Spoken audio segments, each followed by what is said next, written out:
Good morning and happy new year. So this morning, January 1st, I will be checking off a bucket list activity, because why not start the new year checking off a bucket list activity, right? Jumping into 2023 head first. And in this happy new year, and this bucket list is a bit crazy. Can't believe I'm actually about to do this, but I did say that I want 2023 to be the year that I look back and say, I can't believe I did that, as opposed to I wish I did it.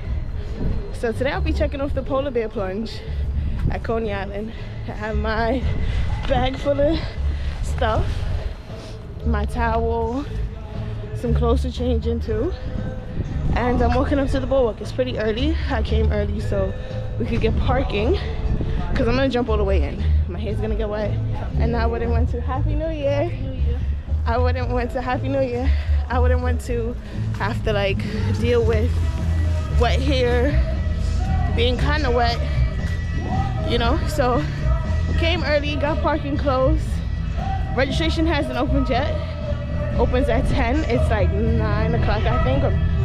Yeah, I think it's like 9 o'clock now. So I have an hour until registration. The water's not so bad. It's a pretty warm day considering it's January. But yeah, Coney Island polar bear plunge. So far, everyone's really friendly, and I'm excited to do it. So I'll see you in the water.